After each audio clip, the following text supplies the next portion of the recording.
To find the source EMF for the circuit, RL circuit that we see here, we need to use Ohm's law.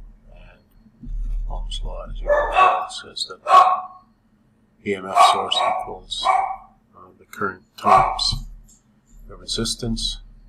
So current is 0.036 amps. The resistance is 175 ohms. So this gives us a source of magnitude 6.3 volts. For part B, we have that the current at any time t in an RL circuit is given by this equation, where we have the EMF source value over R times the quantity 1 minus exponential to the minus R over L times time, and we are trying to find L in that equation. So if we start with I equaling E over R times 1 minus E to minus R over L T, then we can say that if we multiply everything by R over E, then Ri over E equals 1 minus E to the minus R over L T. And if we try to isolate the exponential part, we get E to the minus R over L T equals 1 minus Ri over EMF.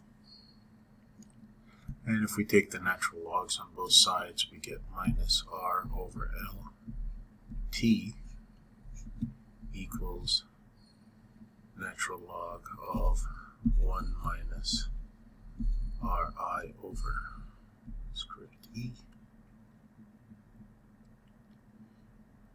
And so if we want to solve for L, L would equal minus RT over natural log of 1 minus, I'm going to move the I in front, IR over script E. And now we can plug in the values. So L equals minus 175 ohms. T is 58 microseconds over natural log of 1 minus the current, which is 4.9 times 10 to the minus 3 amps. This is the highest it can be, right, before it breaks. R is again 175 ohms divided by the 6.3 volts we found in part A. And plug these all in, and you get about 0.069 henries. For part C, the time constant for an RL circuit, tau, is given by L over R, which is, if you look at the equation, is the reciprocal of this, what's being multiplied by time in that equation. So this is going to be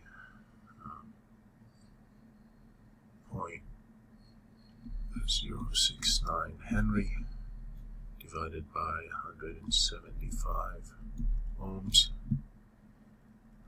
This gives us 3.9 times 10 to the minus 4 seconds.